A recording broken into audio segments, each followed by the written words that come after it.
So moving on to doing the assembly here, I'd mentioned at the end of the last video, it's a good idea where possible to apply any material finishes to the components as part files before you bring them into the assembly. It doesn't matter hugely, but it's a better way to do it. And you will notice that, as I said, it's a good idea to keep an eye down here if you have to produce a rendering of the assembled component, or sorry, the assembled product. And it says here, using the assembled speaker casing, produce 3D CAD render, pictorial illustration, blah, blah, blah, blah. And down here it says appropriate colors, materials, highlight, shadow, and texture applied to speaker casing components and step files. I had a quick look through. It doesn't look like there's a specific color scheme given. That's not always the case, though. In a lot of assignments, you will find that you're given a specific color scheme that you need to apply to all the components. So do be really careful. Always read the instructions. Really, really important. But in this case, I think we're allowed to just decide. So we'll just quickly go and do that to the components before we do anything else. Now, I'm going to do this by applying a material, and then the appearance will be based on the material. Let's just go for... What are we going to go for? This is probably plastic, right? So I'm just going to go for... What plastic do I want to use? We use PMMA, that's acrylic basically, polymethyl methacrylate. So acrylic could be suitable. Now I probably actually don't want it to be clear, so I'm just going to go into the drop down, and I will probably look for something nice and simple because it says in the brief that you want to keep it simple. So we'll go for, let's go for canary, why not? Right, so we'll do that one, and same with this one. We might as well make that the same color. Probably a terrible color choice, doesn't really matter, but just to kind of go through the process. Canary. There's a way up at the top here, I think. Yeah, there we go. And the bezel here, I haven't actually saved these parts, so I should probably do that. Do as I say, not as I do. We'll make that the same. And we'll give it a nice, like a different color for this. Maybe make it like a kind of a sky blue color. I think that might look quite cool. And this part here, I would probably want to make it out of steel of some sort. So let's see if we can find just some stainless steel here. And that looks fine as it is. I don't think we need to give it a different appearance. So I'm not going to save these because I've got other copies of them already, but if you were doing this, you'd obviously want to save them. I think I might actually have to save these to be able to do an assembly. So I'll maybe just pause this while I do that. Right, so I've just gone and saved all those components so that I'll be able to open them into an assembly file. And we're going to do our new assembly file here, and as always, we want to do a standard millimeters IAM.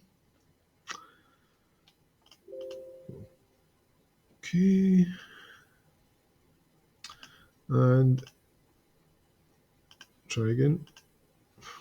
Brain's not working today. Place, and I'm going to choose the part that I want as my base. So I better go to 5.6 paragraph com part 1. Now, whenever you do an assembly, you always want to choose the part that all the other bits fit to as your first part, so that everything essentially kind of hangs off that. And in pretty much every assignment, there will be one obvious main component that all the other parts kind of have to relate to. You can do it other ways, but it's much more sensible to do it this way, and I'll explain why in a moment. So if we bring that in and open it, that's going to be our base component, so we'll place that. And the first thing that we do is we're going to right click on it, and we're going to tick grounded. Now you can actually do this when you're placing the object to start with. You'll right click and you'll see there's a wee option to place it grounded at origin. Now when you ground it, that just means it cannot be moved. You can't grab it and move it around and twist it by mistake. Now it doesn't seem that important right now, but if you accidentally reorientate something so that it's not like the front of this face at the moment is coplanar with that front plane there, and the sides are coplanar with the side planes, and it's, you know, it's all orientated correctly in relation to the origin. that means that when you create the drawing, it will appear correctly. It won't be kind of skewed to the side or twisted or tilted. When you're assembling, if you don't ground your first component so that it can't be changed, what can happen when you're applying your constraints later on, if you do something accidentally where you nudge it, you move it around, is that when you come to your drawing, everything's over at a weird angle, and you have to come back in here and reconstrain it, and it's a bit of a pain. So that's why we do it. And you can right click on it and you can untick grounded if you need to, but I'm quite happy that that means this can't move now, which is what I wanted. So the next thing I need to do is I need to place some other components. I need part 2. And I'm going to place 2 of part 3. And this is why we always, when we're creating components in the first place, this is why we always choose the work planes that we put them on to begin with, so that when we bring them in here, they're orientated correctly to begin with. And part 4, so that now is aligned or correctly orientated. And I'll just double check or double click on that one to open it up, and I'll make that work plane invisible because we wouldn't really want to be seeing that. Okay, so back to the assembly. Now, this is a dead simple assembly. We basically just need to make sure that these little notches here line up correctly with these notches. So they are essentially our reference points for how far down it needs to go. So I'm going to constrain a couple of things. The first thing I'm going to constrain is I want to constrain the surface here. I want to mate that to the inside surface of that corresponds. So I'm going to go ahead and select this surface here. And I'm going to go inside there and select the corresponding surface. So there, I'm going to apply that. And we'll just zoom out to a more sensible angle. So that, I'll just close this now. So that means that that is now in the correct position in that respect, but we still need to apply constraints in at least 2 other directions to get it to stay where we want it to stay. So the next one is I'm going to apply a constraint to the inside edge of that and the corresponding point on the wee boss on the side of this. I'm going to apply that, and then to the top surface of this, so the inside of that little surface, and the top of this. And that's good. Now, with this particular model, it doesn't, this part here could go any, like, there's not an upside down way I could put that on, really. Like, in terms of, like, this side here could be over there, it doesn't really matter. So that's fine, but whenever you're assembling anything, just be really careful in case there is anything that needs to be a specific way around. So that's assembled. The next thing I want to do is I'll probably put one of these in. Now, there is actually a trick to this. You could actually put one of these in and then mirror another copy of the component across, which should save you a tiny amount of time. So we'll not bother doing that, but it is a way you can go about doing that in assembly. You can mirror an existing component. But we'll just go ahead with constraining it. Now, what's really important is that we get one of these holes, or maybe 2 of these holes, aligned with the holes in the surface there. So actually, a better way to align this is to choose to take one of the center axes of this, doesn't really matter which one, and align that to the center axis of a corresponding hole. And then we can use this wee option here to choose which way around it goes. Apply that. And there's a couple of ways you could do this. I'm going to move it out. What I'm going to do next is I'm going to take the next one. So say this one here, and I'm going to constrain that to here and apply that. Now, if it doesn't work, it's probably because it's trying to make it constrain upside down, which is something I can just ignore for now, to be honest. Actually, what we'll do is that we can use as a second point of reference the center axis of that whole circle and the center axis of that, and it'll still work. It's just that basically when you create, instead of using the insert tool, when you use the mate tool to constrain 2 center axes, it has a habit of trying to make them go upside down relative to each other.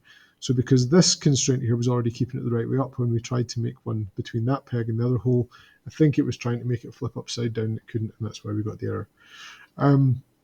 But in any case, there's always numerous ways to go about things in Inventor. So hopefully that just makes sense that we could use the center axis of this bigger circle and the center axis of the hole here and they have the same center axis. And what matters is that the pegs will line up with the holes, and that this will line up with the central hole there.